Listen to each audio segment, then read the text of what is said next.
Auzubillahi minash shaitanir rajeem. Bismillahir Rahmanir Rahim. This is Ghazala Amin with PRM 700 Advanced Project Management. The last lecture that we delivered, it's the continuation of the same concept, the Project Human Resource Management. Alhamdulillah, this would be the midpoint, so this will be the 16th lecture that will be getting delivered to you. So moving on to the main concepts of Project Human Resource Management, which is one of the 9 knowledge areas that is recommended by PMI, the Project Management Institute. Why do we as project managers need to understand human behavior? We are not psychologists, we are not psychiatrists, why do we need to motivate people? And there are a couple of reasons. If you remember the definition of the project, it's a temporary endeavor and to create a unique product or service. When it is something temporary, you need to have motivated resources working on your project.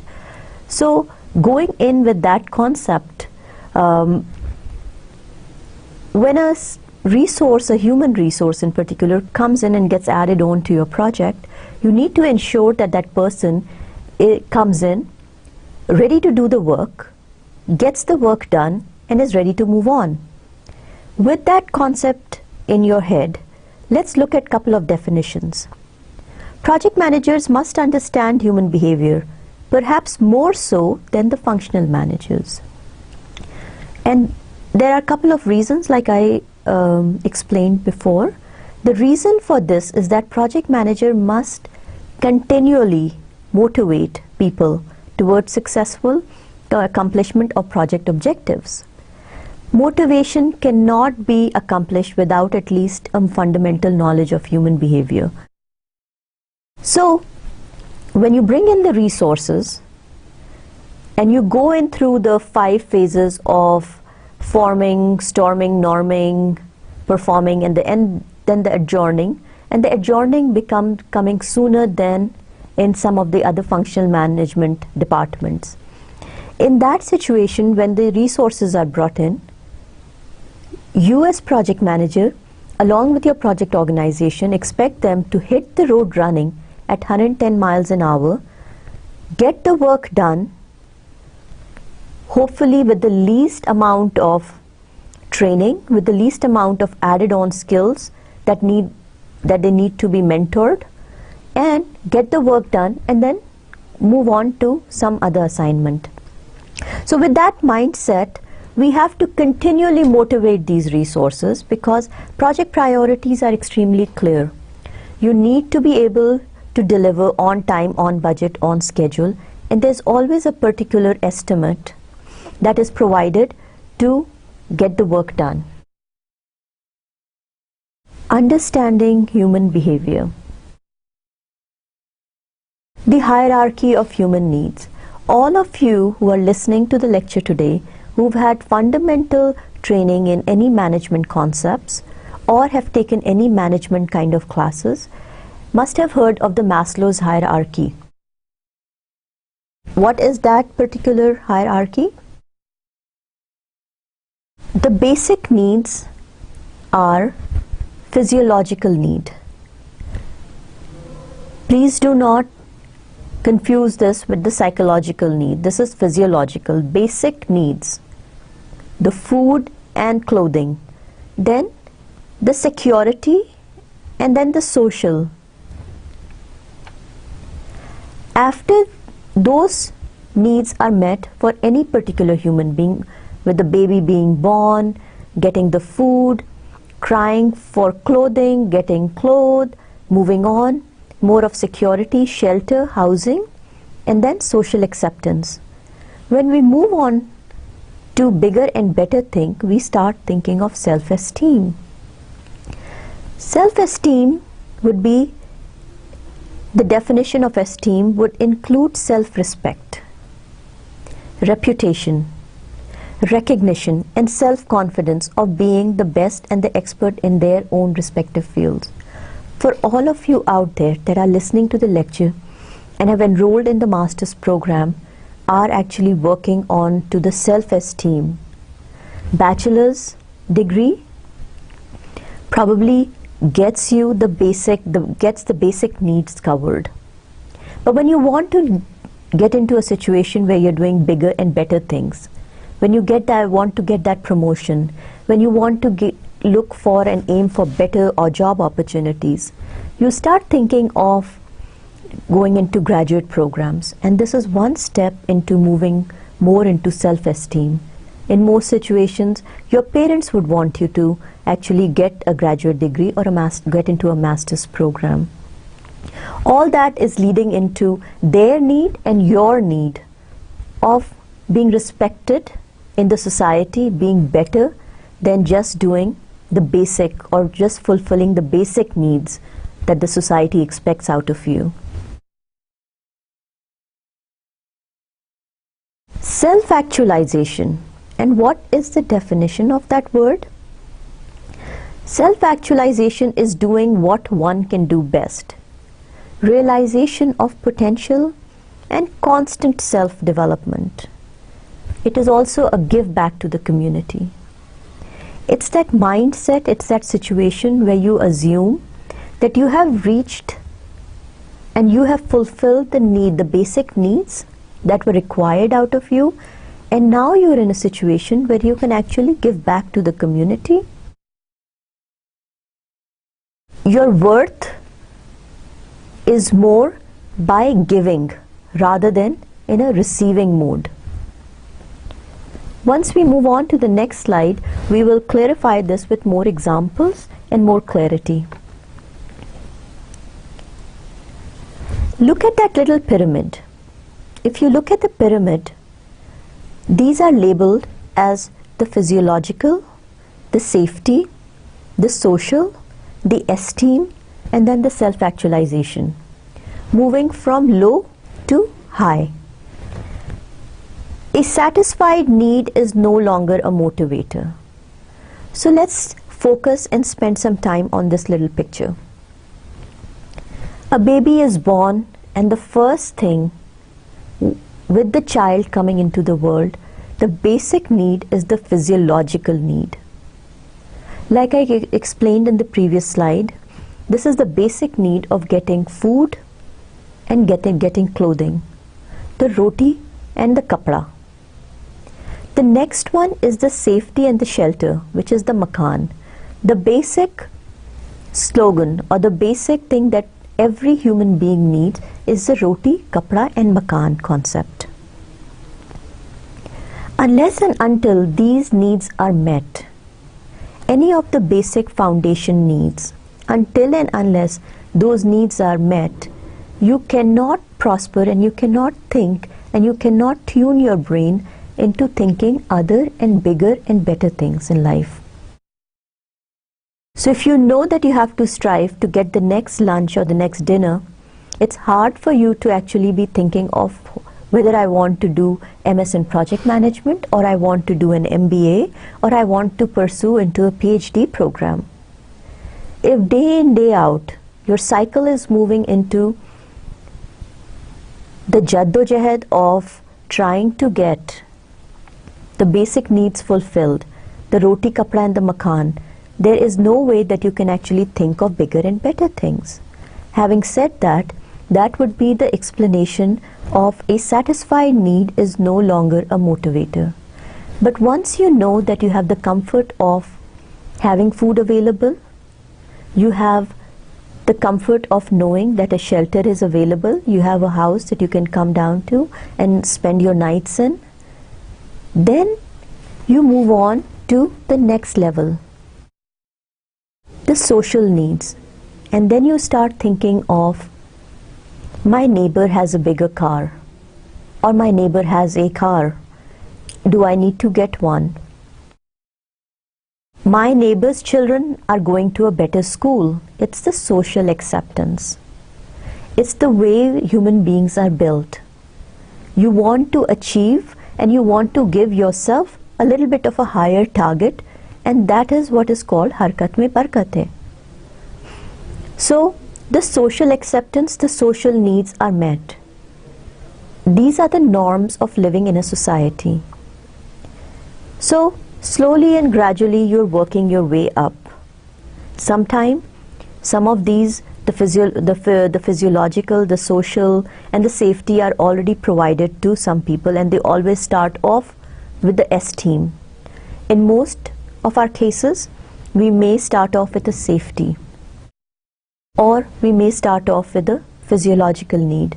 Whatever the situation is for us, no matter what situation is, we need to understand that each one is a building stone for the other motivator. People are motivated by unsatisfied needs. People are motivated by unsatisfied needs. Let's spend a little bit time on esteem, and then I would like to talk a little bit about self-actualization. Esteem is, like I've said, is more of the next step to social acceptance, where you want to achieve better and do things better.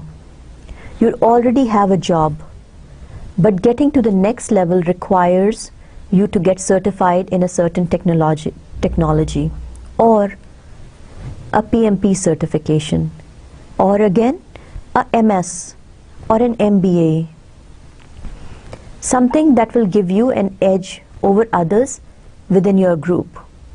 That is the esteem. You want to feel better, you want to feel good, you want people to give you that recognition.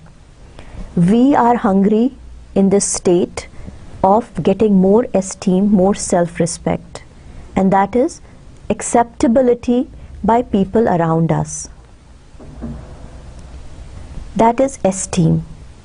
When we move on to the next level, which is the epitome, according to Maslow's hierarchy of needs, is the self-actualization. That is when the people or the person in this hierarchy realizes that I have achieved and I am content, I am satisfied, I have everything else, and now I should give back to the community. Sometimes the contentment of individuals in a self-actualization mode tends to make them ignore whether they have really fulfilled all of the 4 levels, and that contentment leads them to feeling on top of the pyramid. And a best example in this case would be Buddha. If you realize that he was the prince, but he opted to stay hungry. Why? To feel the pains of others. He was not in a situation where he could not have had food, because the food wasn't available, or he didn't have the resources to get more food if he wanted to. But the contentment or the heart's desire made him feel that he was in the self-actualization mode. A real live example in our world, I would like to use the example of Mr. Edhi. Edhi, contentment has led him to be in the self-actualization mode, where he feels that he needs to give back to the community. He's in a giving mode. That is what self-actualization. Very few people in this world actually get to the 5th level. Most of us stay within the 4 blocks, and at the max maybe getting ourselves to the esteem mode. In the 5th mode, if we don't want to give big names like Buddha or Mr. Edhi, a lot of people are in a situation, grandparents, where they feel that they have had enough and they have things to give back, stories to share. A lot of professors are in a situation, story writers, poets, feel that they're in a situation where they can relay or relate to the situation going around them in a bigger and better way.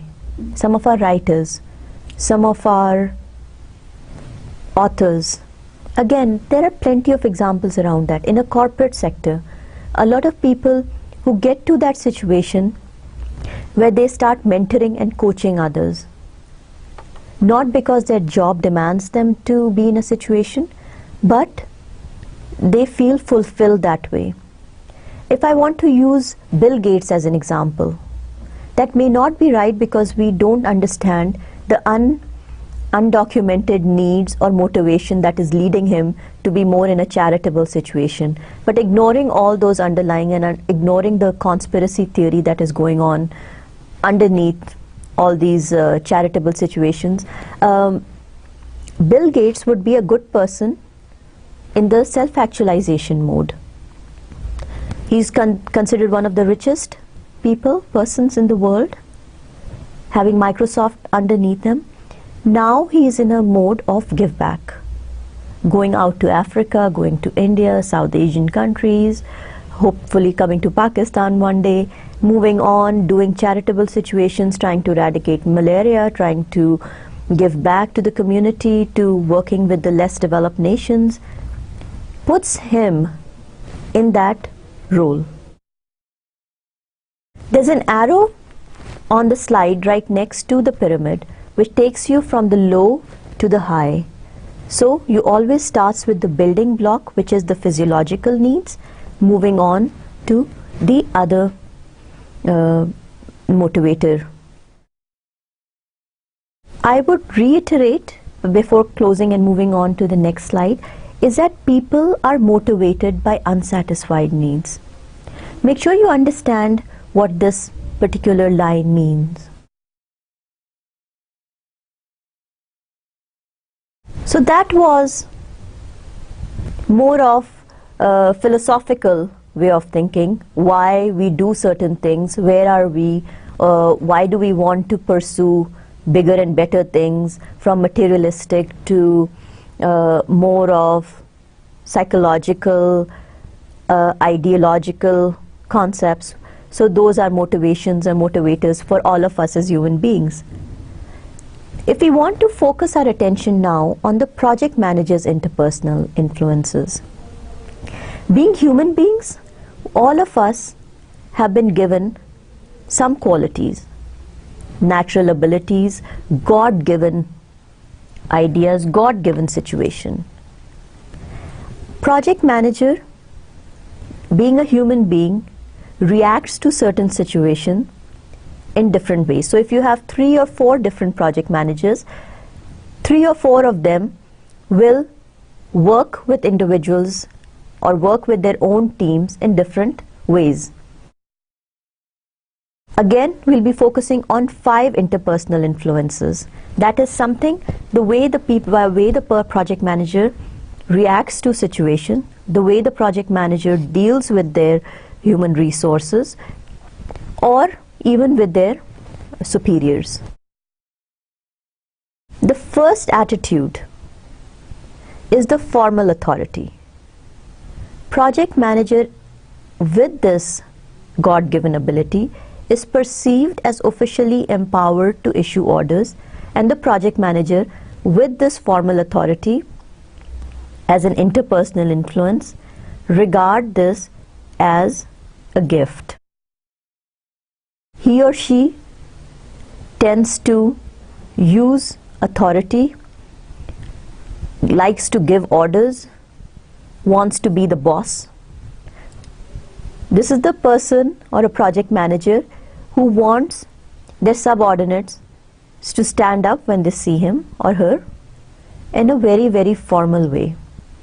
Something that we are very used to because we have to deal with a lot of bureaucracy around us in government, in organizations, and in a lot of situations because we are living in a very bureaucratic society. Most of us, not just project managers, when we get up on the ladder and we move up the authority level, we expect some kind of, and we tend to use that word, respect towards themselves. However, according to the project management book, this is the formal authority. Because of a certain title or designation, you expect certain kind of behavior by your subordinates. Very, very common in defense organizations.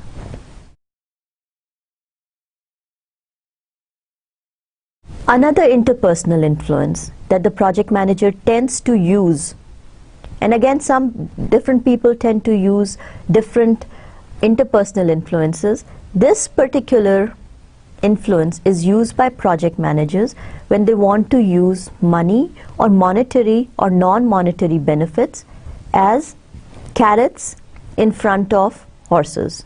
So they dangle the reward factor.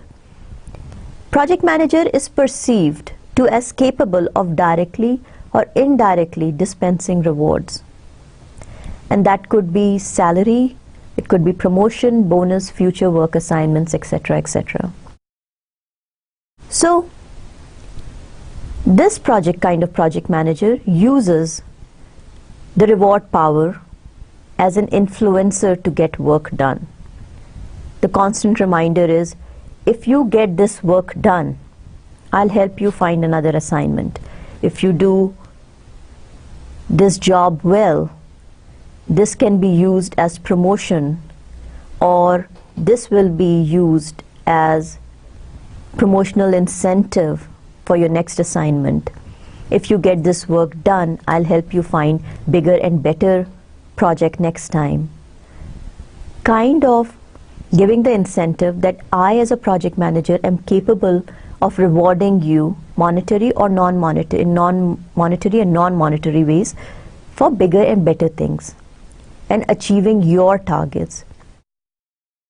The project manager, using this particular influence, uses this more often than necessary. Then the interpersonal influence that we all hate, but we all will come across project managers who tend to use this, the penalty. If you don't show up on time, I will take your salary will be deducted. If you take more leave than what is given, your salary will be deducted. If you don't get this work done, I will fire you. I will make sure you get laid off in the next assignment, or you will get laid off from the organization. Constant penalty threats, the shouting mode, always angry, ready to penalize you for things that don't go in their way. So the penalty and the coercive power. The project manager is perceived, or the project manager assumes that he or she is capable of directly or indirectly dispensing penalties. You will find project managers using this authority even in this day and age. So moving on.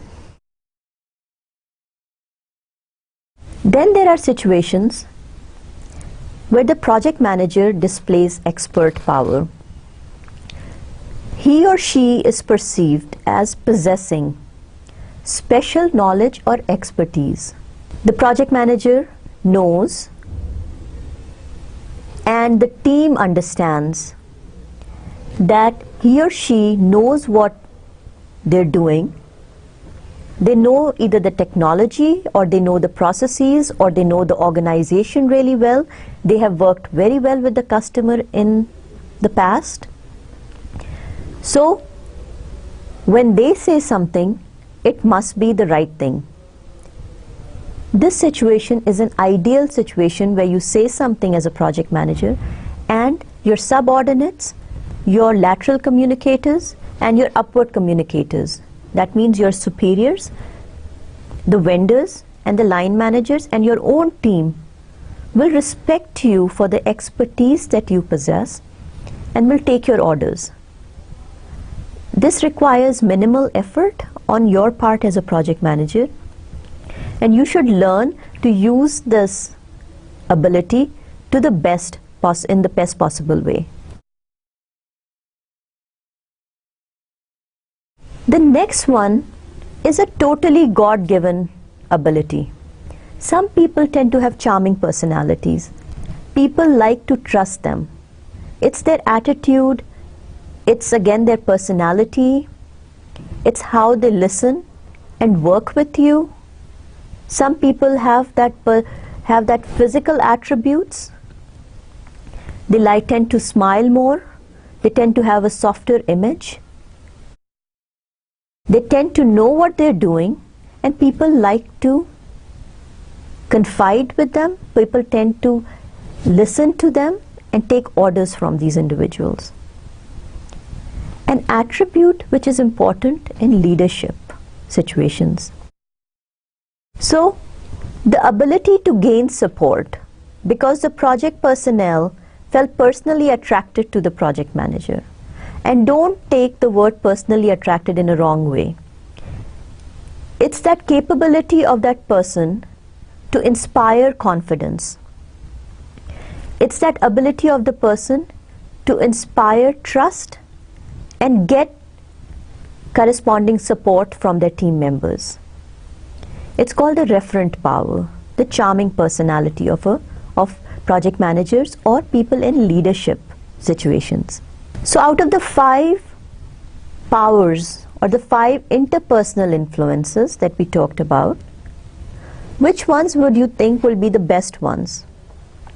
Absolutely the expert power being the best situation. Because the main definition of being in a situation where you tend to know what is going on and you have that expertise, either technological or in the processes form, but you tend to know what is going on and people like to listen to you because of that particular expertise. The next one would be the reward. The ability to understand that if I get the work done, the project manager is in a situation where he can monetary or non-monetary ways support me in each achieving my targets. Obviously, each one of us would like to have bosses or like to have people in powerful situations where they can help us. If we do work for them, they can also help us vice versa to achieve our own targets. So, best would definitely be the expert and the reward power. The worst being the coercive or penalty. All of us would love to just get away from situations where there's a shouting match going on in meetings. We are constantly in a team environment put down. Nobody is out there to listen to our issues or our concerns. None of us want to be in a situation where the project manager consistently want to use the coercive or the penalty power. So out of the 5, the best one being the expert and the reward power, and the worst being the coercive. If I want to look at others, the formal and then the referent power, I think formal power is something that every project manager enjoys, but over time, if we don't see the expertise, if we don't see the referent power, if we don't see the reward power coming out from that particular project manager, no matter what the designation or the title is, consistently the team members start losing their respect for that individual. So the formal power is something that we all start off with because of our title or designation. The word formal being the legal, the authoritative role, and then you have to have other powers to continue to gain respect in this field. Remember, the power definition is the respect that is gained by you, by your subordinates over a period of time. And the power definition fits very well into the 5 categories that I just explained. Moving on to understanding human behavior. Any project manager, when we are working in that situation of having somebody who is who has that authoritative role, who's our boss, even that person tends to have some kind of attitude, the comfort level.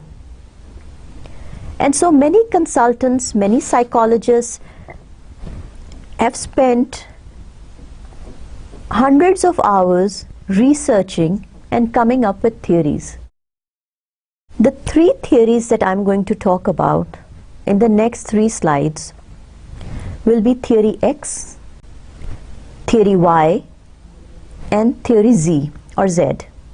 A person named called McGregor's came up with the theory X. So McGregor's theory of project manager attitude and why a certain person behaves in a certain way. Project managers who tend to follow this pattern of theory X are the project manager or the project managers who assume that the average worker dislikes work and avoids work whenever possible. It's that mindset of my team doesn't want to work. If I am not there, work will not get done. And that project manager, to induce adequate effort, that project manager assumes that the supervisor or himself or herself must threaten punishment and exercise careful supervision. It's that micromanagement concept. If I'm not there, work will not get done. अगर आज मैं जल्दी चली गई तो ये लोग भी जल्दी चले जाएंगे. You know, constant checking, micromanagement, कौन कब आ रहा है. It's that mindset of going around at 9 o'clock, looking at the clock and making sure that everybody is around on time, doing the work. They also, as project managers, assume that the average worker avoids increased responsibility and seeks to be directed. Again, that word micromanagement. You've heard the dialogue, if I am not there, work will not get done. Oh God, I'm so tired. Because of this project, I need to tell each one of them what to do and how to do the work. And it's a constant nightmare. I am overworking myself because my team is lazy and useless. Very unfortunate situation to be in. But sometimes people tend to have that mindset that I as project manager need to lead the team, not just lead the team, direct them, support them, coach them constantly, otherwise the work will not get done. The manager who accepts theory X normally exercises authoritarian type of control over workers. Right? So theory X are the managers that we don't want to have but will have. Theory X are kind of managers who constantly complain about their team being lazy but always forget how to monitor themselves into more of delegating kind of a boss, and they continue to be that micromanager who oversees, and he wants to oversee each and every aspect, ultimately to the level where people just assume that unless and until direction is given to them, they don't need to take any initiative. बहुत अजीब तरह की situation create हो जाती है with the theory X, but with all my practical experience, I'm sharing this with you that most project managers are in that theory X kind of mode. Coming down, McGregor also came up with another theory. It's called the theory Y. In this situation, some project managers assume that the average worker wants to be active and finds the physical and mental efforts on the job satisfying. So, if we go by McGregor's findings and McGregor's survey and his consultative work, we would realize that there are managers out there, project managers, who assume that the average worker wants to be active and finds the physical and mental efforts on the job satisfying. That people are enjoying the work that they're doing. The greatest results come from willing participation, which will tend to produce self-direction. Again, In the last slide, what was it? Micromanagement, and now we are thinking more of they take initiative and they want to do better because they are looking at reward at the end of the work assignment. So greatest results come from willing participation, which will tend to produce self-direction towards goals without coercion and control. This kind of manager wants to slowly and gradually move away from micromanagement, wants to delegate, is more in a supporting and delegating kind of activity. And then the average worker seeks opportunity for personal improvement and self-respect. So that assumption that all of us within our team and within our own capacity are working and doing this particular assignment to achieve targets for ourselves, and when we want to do this job better so that we can move on and do bigger and better things. Another theory is the theory Z or the theory Z. Before I move on, think of situation and think of countries like Japan or China. And actually Japan and China, before you start looking at it and thinking of it, it's not the current day because things have changed.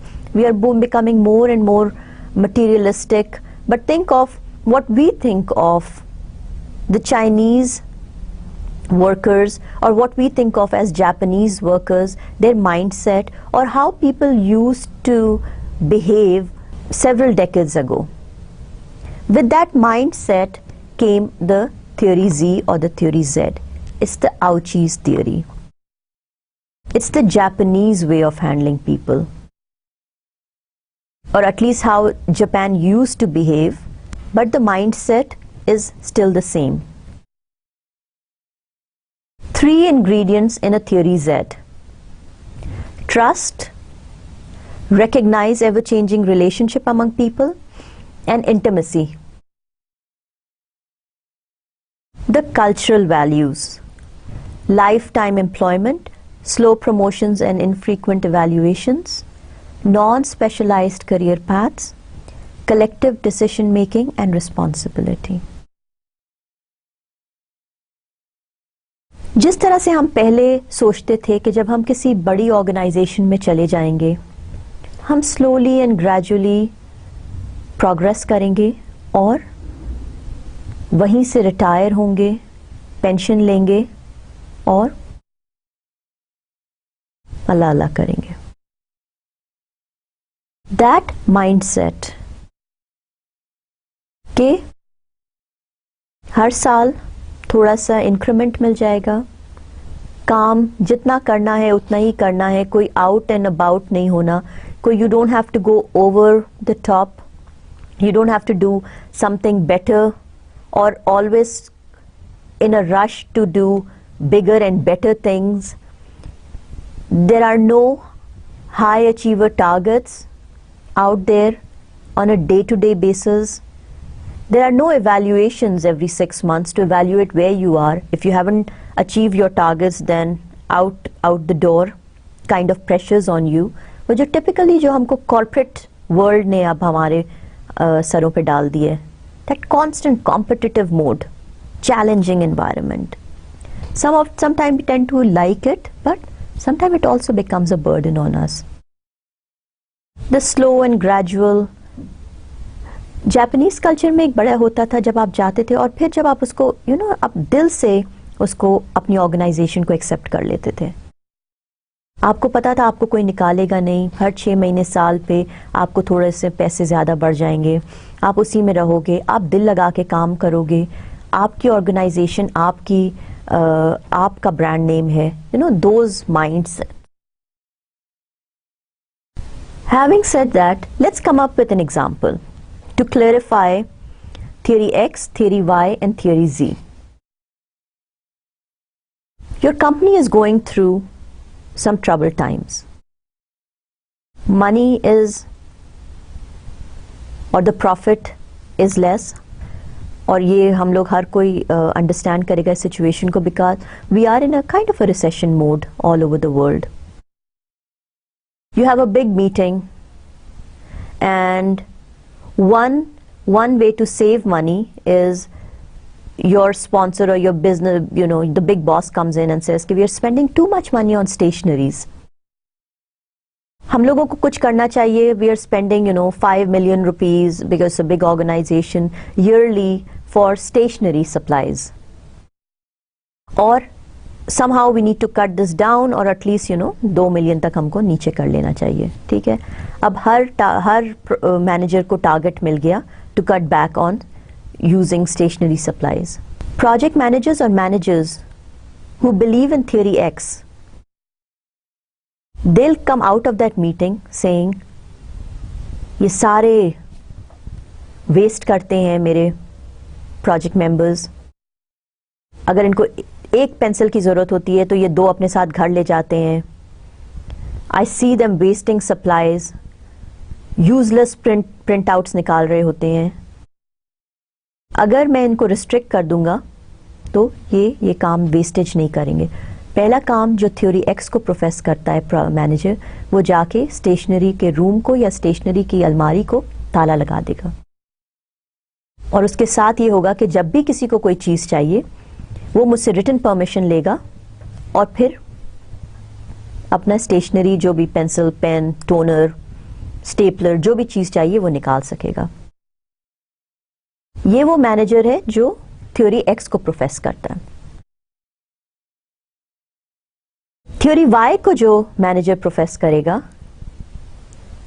वो जाएगा और सबको कहेगा कि देखो, we are running short, we need to cut back on it. From tomorrow, I don't want you to be using more supplies than is needed, but I trust you that now you know that we need to cut back on stationery supplies budget. So kal se please be careful and monitor your usage. Okay. This theory Y professing manager would understand and have a belief that since I've told my team members, they will actually listen to it and they will take care of it. Theory Z or theory Z, manager comes back, sits on his desk, goes to the store, buys that extra supply of pencils and toners, brings it and adds on. आजकल की दुनिया में ऐसा होता नहीं है, मगर ऐसा हो भी सकता है. Clear definition of theory X, Y and Z. And why did theory Z do this? Because he felt that I am contributing this way. Along with me telling each one of them, each one of my subordinates what to do, this is my contribution. And then he or she, by talking the talk and walking the walk, by a personal example, will tell them that from tomorrow, make sure you're using less, and this is my contribution to make sure that we are not creating a burden on our company's resources. Yes, example के बाद theory X is micromanagement, constant directing. Theory Y is the friendly, the perception of being part of the team, understanding that we are all working towards meeting our goals and project priorities. And then theory Z, making sure that I am part of the organization, and my doing well also contributes to my company doing well, or vice versa. Let's talk about the human relationships and administration skills. हर तरह का skill जब हमने उसकी बात करी, interpersonal influences, the power, some people, why do they behave in a certain way, is because maybe that is their thinking, and there are people who will have different theories that they are following without really knowing that I'm following a particular theory. Magar under the philosophy of management, if you look at the interaction and the skills of dealing with human beings, for a junior clerk, the technical skills are higher, and consistently if you go down, when you become, or when you keep moving up the ladder, when you come to the president level, your technical skills come down. However, dealing with human beings kind of skills, the human relationship and the administration skills are going up. And it's a slow and gradual move. The technical skill slowly and gradually coming down as you move up and you start dealing with human beings, and you learn that tact of how to deal with people more and how to get more work done and how to have a productive environment. Then for the human skills or the human relationship skills, for a junior clerk, you know how we sometimes complain about, we went into a bank teller office and they were so rude to me, but then the vice president came in, he took me to his office, gave me a cup of coffee, and I came out a very satisfied person. And the reason is that that teller is in a junior clerk situation where that technical skill, knowing the process and getting the work done, is at a very high standard at this point in time. However, dealing with human beings is really low. And when we move on to the president level, the technical skill is really low, but dealing with human beings should be at a very high level. But there are situations, and you must be thinking, no, I have seen situations where this is not totally true, and I agree with that. There are always variations out there, but generally this is the philosophy of management, and this is how people tend to progress. This particular slide is a reference to Dr. Harold Kerzner's project management book, and it is the organizing and staffing the project office and team.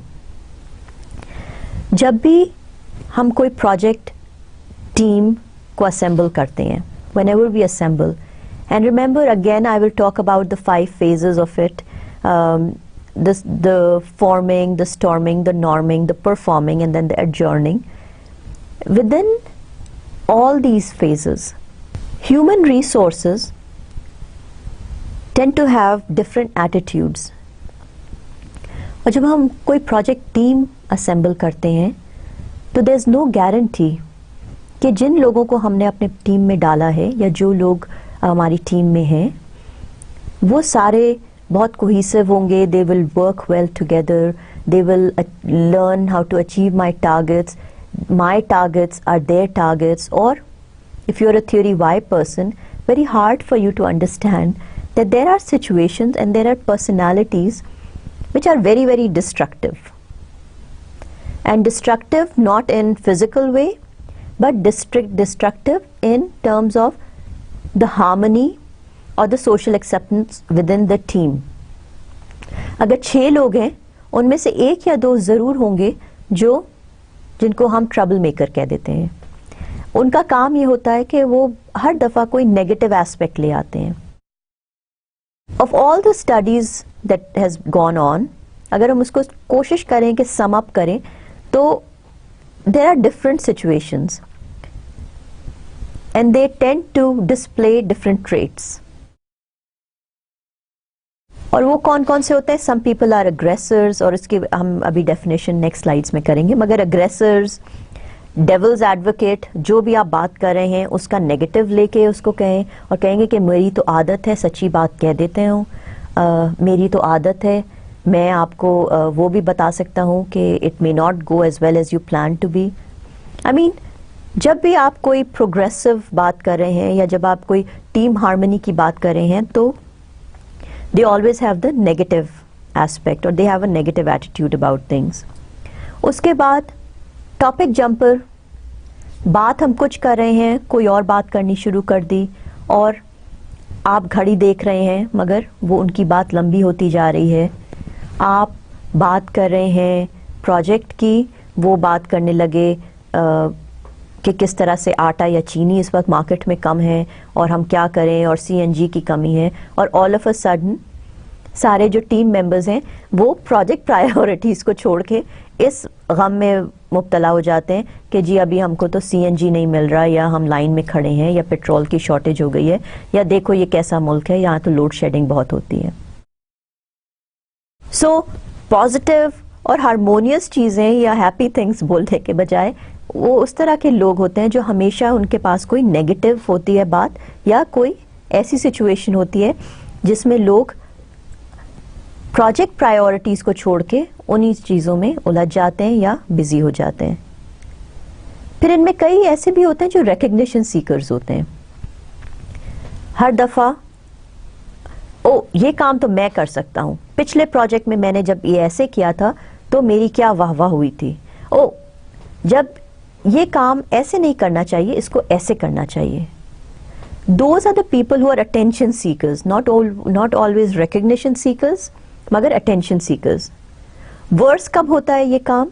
जब आपकी project team है और आप consistently उनसे मिल रहे हो, आप अपनी तरफ से समझ रहे हो एज प्रोजेक्ट मैनेजर्स कि हमको सारे इश्यूज का पता है, एंड कम्स द स्पॉन्सर और आपने अपनी टीम को भी बुलाया है और आप उसको स्टेटस दे रहे हैं कि इस तरह से प्रोजेक्ट बढ़ रहा है और ये हो रहा है वो हो रहा है। All of a sudden this one person raises their hand and कोई एक ऐसा इशू बताते हैं स्पॉन्सर को डायरेक्टली या कस्टमर को जो आप उसको उस वक्त या उस तरह से नहीं बताना चाहते थे, या ये it's also surprise for you and you become as a project manager you are in a very tight spot and you're in a confused state of mind at that point how to deal with the situation. Again, with all my practical experience, अगर जितना भी है, इस तरह के लोग बहुत destructive role create करते हैं, not only for yourself as a project manager, but also in the harmonious build-up of the team. फिर withdraw, टीम हो रही है, मीटिंग हो रही है और वो नीचे बैठे देख रहे हैं या अपनी पेंसिल लेके कुछ डूडल कर रहे हैं, least interested in what is going on, and you keep wondering do they want to work in this project और they want to move on to something bigger and better, है ना। ये विथड्रॉर्स होते हैं। इनका ना डेफिनेशन पढ़ते हैं अब हम लोग, the negative roles of human resources in project management. और बिलीव मी, हर प्रोजेक्ट में इस तरह के एक या दो हजरात या मोहतरमाएं जरूर होती हैं हमारे प्रोजेक्ट्स में। पहले, द अग्रेसर criticises everybody and everything on project management. Because हम फोकस कर रहे हैं, let's focus on project management. deflates the status and ego of other team members. People are feeling really good, वो कहेंगे ये क्या बात हुई, ये कौन सा काम आपने कर दिया, ये किस तरह की, ये तो पुरानी चीज हो गई।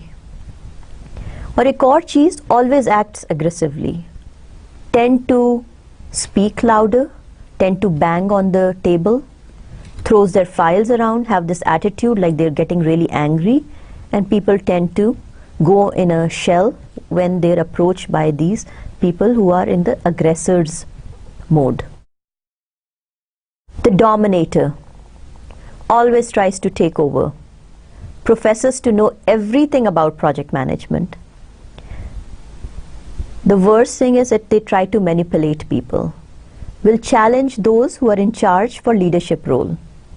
Oh, इस प्रोजेक्ट मैनेजर को क्या पता, ये तो अभी कल की लड़की है या ये तो कल का लड़का है, ये काम तो मैं कब से करता आ रहा हूँ, ये इसको क्या पता, मैं बताऊंगा, मैं समझाऊंगा, मैं पढ़ाऊंगा. The dominators. Think about it. If they were that good, or if they knew everything that they're professing to know, why aren't they in the situation to be leading the show rather than being part of the group, right? When they want to be in that leadership role, and they profess to have that capability of being in the leadership role, they should have been in the leadership role. There must be something about their characteristic that continues to keep that leadership role away from them. But these are the dominators, and you will always find people like that. You cannot escape away from it, but at least you can think positively. And then the devil's advocate, finding fault in all areas of project management. Refuse to support project management unless threatened. Acts more of a devil than an advocate. So, हर दफ़ा मैं ये काम कर सकता हूँ, ये क्या बकवास है, व्हाट इज दिस, ये आज अब ये नई थियरी कुछ आ गई है, 5 मिनट का काम है, 1 घंटे की डॉक्यूमेंटेशन है, भाई इशू है तो उसको रिजॉल्व करो, इसके लिए क्यों मैं इश्यूज मैनेजमेंट डॉक्यूमेंट में जाके वो करूंगा। और हर दफा ये क्या बात हुई, जब भी मैं कोई काम करूं उसको लिखूं, कस्टमर आया था मैंने चेंज कर दिया, क्या जरूरत है इसको चेंज लॉग में लिखने की।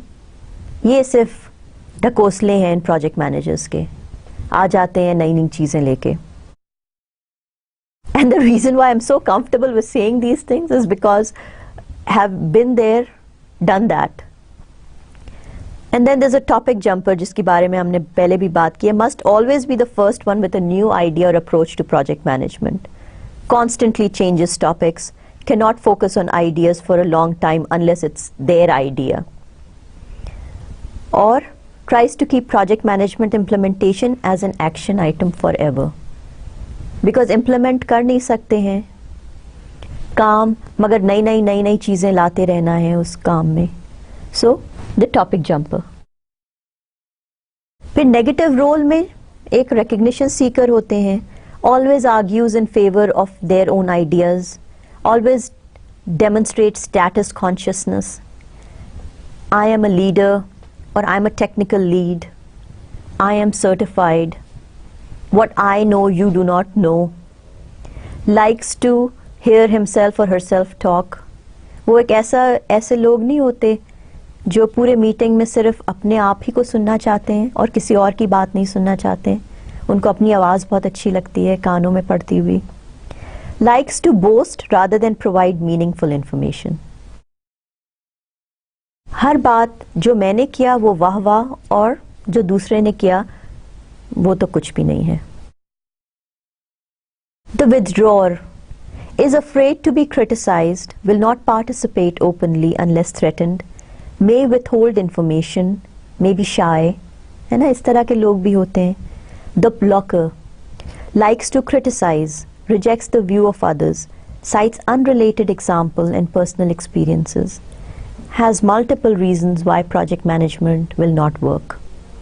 एक बड़ी फनी सिचुएशन होती है जब हम ये नई नई चीज़ें सीखते हैं फ्रॉम थियोरेटिकल एस्पेक्ट्स, और जब अपने प्रोजेक्ट्स में जाते हैं या अपने घर की किसी फैमिली रियूनियन में बैठते हैं और जहाँ एक ग्रुप गैदरिंग होती है और हम वहाँ क्वाइटली बैठ के लोगों को लेबल कर रहे होते हैं कि ओ ये टॉपिक जंपर है, ये रिकग्निशन सीकर है, ये विथड्रॉअर है ना।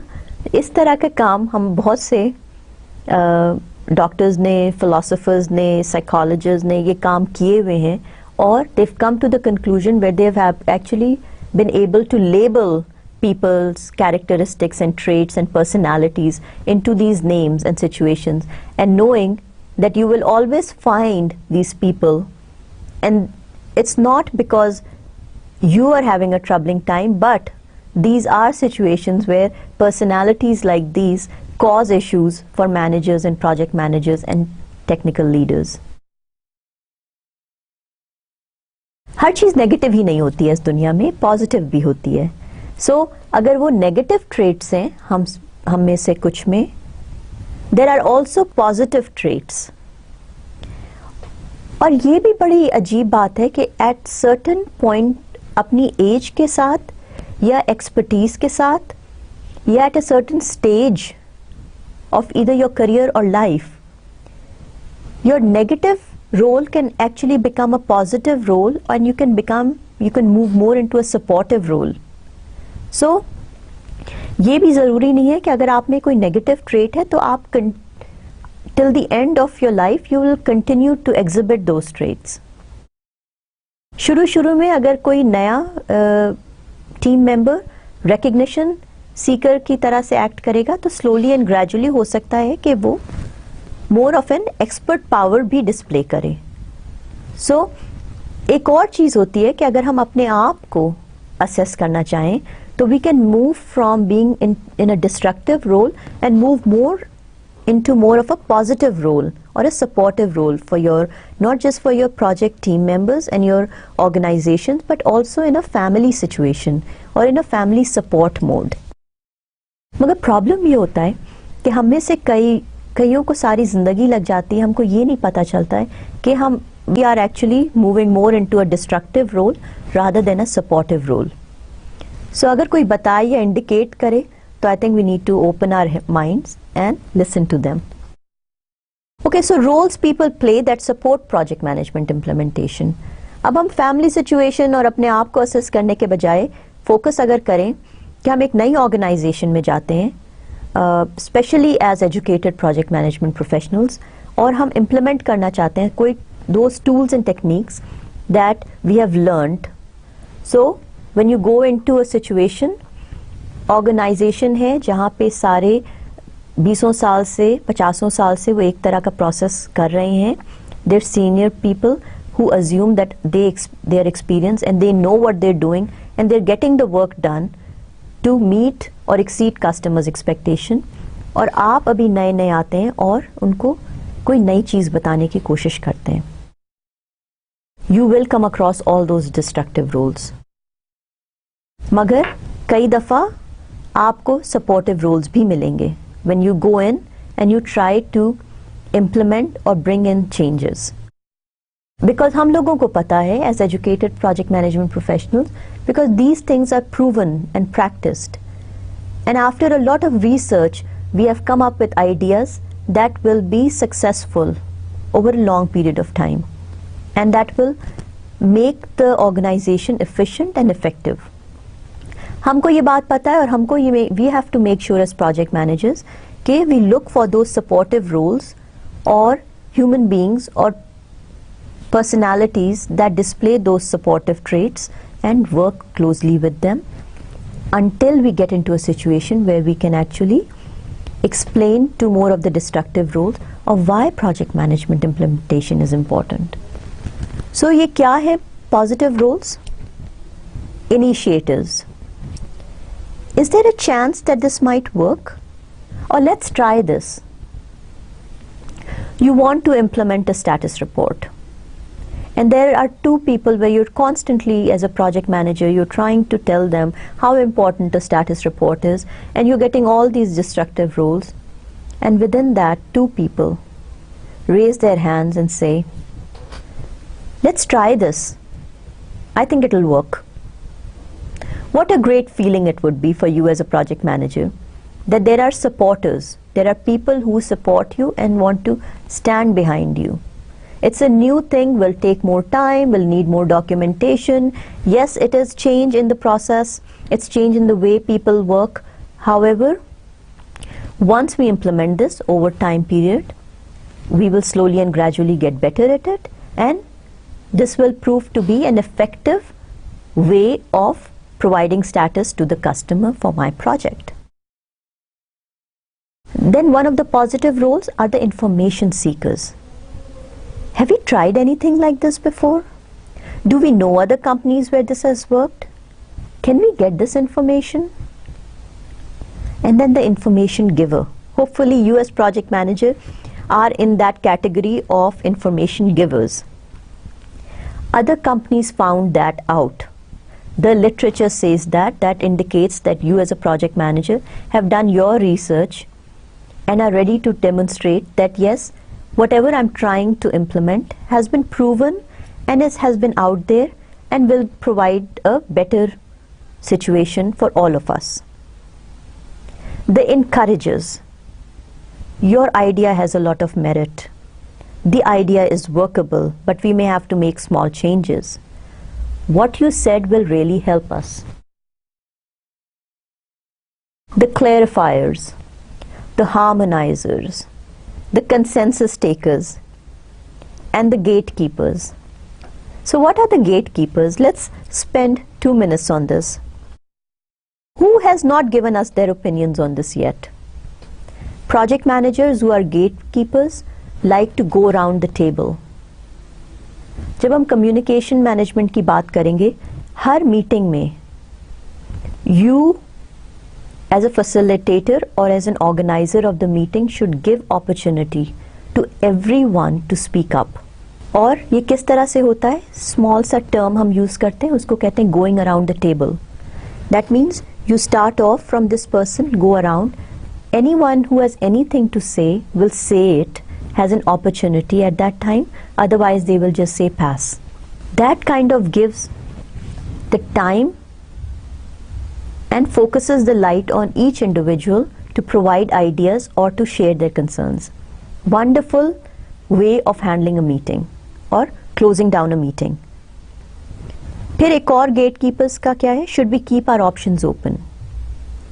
और सबसे अच्छा जो है, are we prepared to make a decision or recommendation, or is there additional information to be reviewed?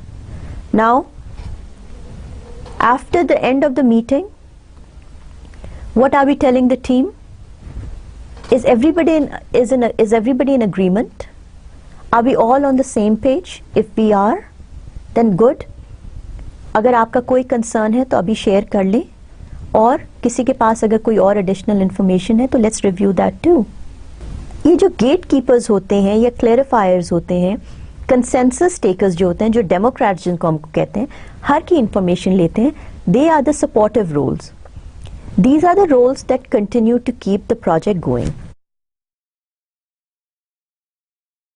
ये जो positive role of human resources होते हैं, इनको हम we need to value these individuals, make the most of it, and then use them appropriately. With this, let's move on to couple other things. Conflicts. Conflicts in team are normally unavoidable. It's project manager's responsibility to resolve these conflicts to the best interest of the project. जो नीचे italicized है, it is during the initial phase of the project, the team suffers from role conflict. The initial phase of the project में, which phase are we going? Most probably we've moved on from the forming to the storming phase. So obviously there are lots of conflicts going on. Conflicts can occur over many things in a project environment, and you can use your supportive role to take care of some of these conflicts. Conflicts can occur over manpower resources, equipment and facilities, capital expenditures, cost, opinions, administrative procedures, priorities, scheduling, personality clashes and responsibilities. हम लोग एक पूरा lecture dedicate करेंगे how to resolve conflicts. मगर in any project environment, you need to understand why we are using the supportive role or the destructive role, और destructive role को हम किस तरह से overpower कर सकते हैं by supportive roles. And why are we doing all these? To ensure that all conflicts are resolved. We have a motivated team. If we have a manager professing theory X, Y or Z, what's the background of it? How do we overcome that? And how do we make our product and project more productive, effective and efficient? With that, I would like to say Allah Hafiz to you, and I will see you again, inshallah, with lecture number 17. Good luck to you. Allah Hafiz.